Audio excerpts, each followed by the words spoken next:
Amanda Blake, born Beverly Louise Neal on February 20th, 1929, in Buffalo, New York, developed a passion for the dramatic arts from a young age.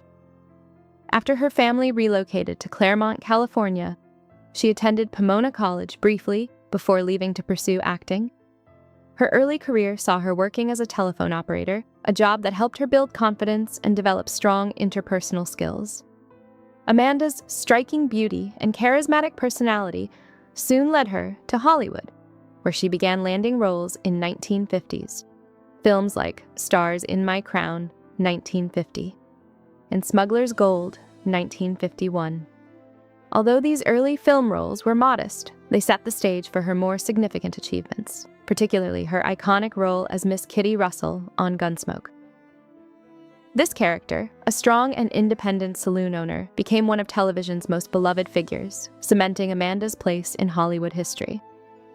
Iconic role in Gunsmoke and breaking stereotypes. Amanda Blake's most enduring legacy comes from her portrayal of Miss Kitty Russell on Gunsmoke, a role that made her a household name.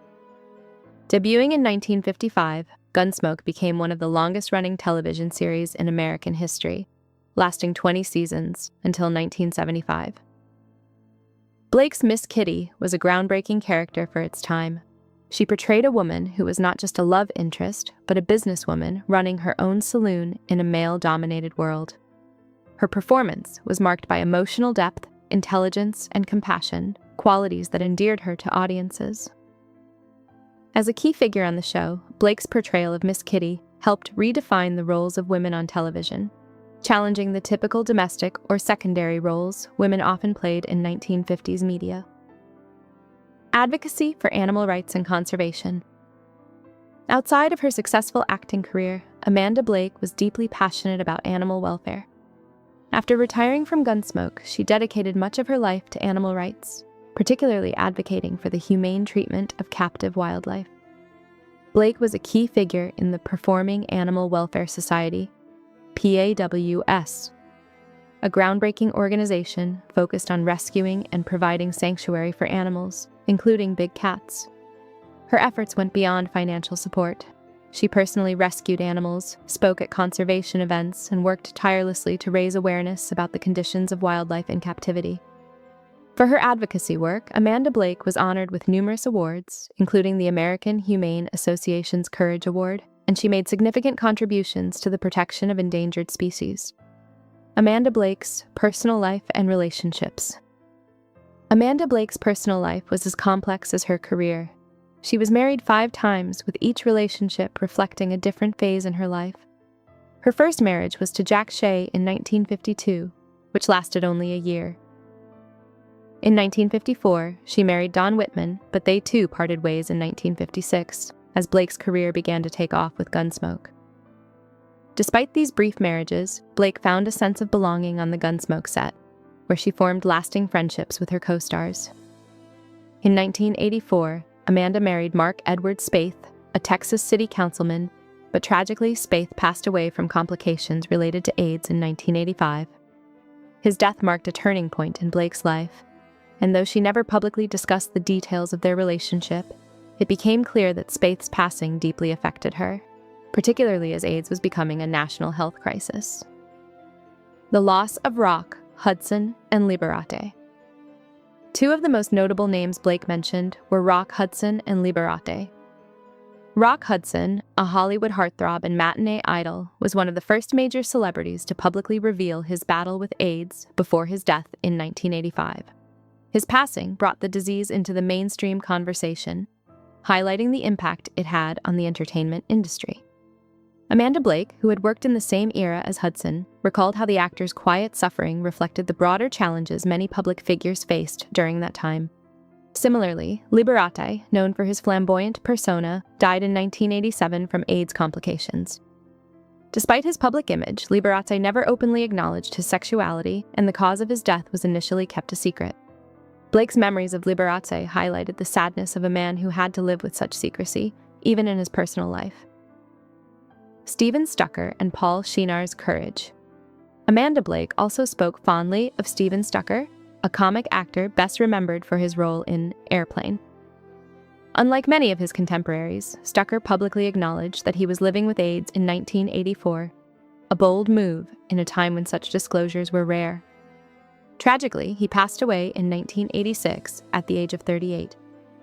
Blake admired his courage in being open about his diagnosis, especially when Hollywood was still grappling with the stigma surrounding the disease. Similarly, Paul Shenar, best known for his role in Scarface, 1983, died in 1989 from AIDS-related complications. Although his death was not widely publicized as AIDS-related at the time. Blake spoke about how Shenar, like many others, had lived with the pressures of concealing his sexuality. His death, like those of his peers, reflected the tragic consequences of living in secrecy. The heartbreaking loss of Timothy, Patrick Murphy, and Leonard Frey. Timothy, Patrick Murphy, a rising star on the soap opera Search for Tomorrow and the TV series Dallas, was another actor whose death left a lasting impact on Amanda Blake. He died in 1988 at the age of 29 from AIDS-related complications, a loss that Blake described as especially painful due to his promising career and kind nature. Murphy's death was a stark reminder that AIDS was taking away not only established stars, but also emerging talents, robbing the entertainment industry of its future. Leonard Frey, known for his role in Fiddler on the Roof and The Boys in the Band, also passed away from AIDS-related complications in 1988. Blake recalled Frey as a deeply talented actor whose potential was overshadowed by the difficulties of living as a gay man in Hollywood during a time of widespread discrimination. His death, like the others, symbolized the heartbreaking losses the industry endured during the AIDS crisis. Amanda Blake's legacy and the final years.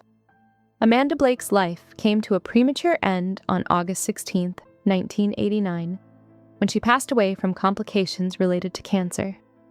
Initially, her death was attributed to throat cancer, a result of her long history of smoking. However, in a later revelation, her physician disclosed that her death was actually caused by AIDS-related hepatitis. This disclosure shocked many, as AIDS was still a largely misunderstood and stigmatized disease at the time. While the exact circumstances of Blake's illness were never fully explained, it was widely believed that she contracted the disease from her late husband, Mark Spaeth. Despite the uncertainty surrounding her cause of death, Amanda Blake's legacy remains one of courage, advocacy, and compassion for both animals and human health causes. A tribute to a compassionate soul. Amanda Blake's legacy is not just defined by her role as Miss Kitty on Gunsmoke, but also by her unwavering dedication to animal rights and her quiet yet impactful work in raising awareness about AIDS. She spoke out not only about the loss of her close friends, but also about the importance of acknowledging the impact of AIDS on the entertainment industry. Her reflections on the lives of Rock Hudson, Liberati, Steven Stucker, Paul Shenar, Timothy Patrick Murphy, and Leonard Frey serve as a tribute to those who struggled in silence, their stories often untold. Blake's courage in the face of personal tragedy, her commitment to her causes, and her undying love for her friends and animals all contributed to the remarkable life she led.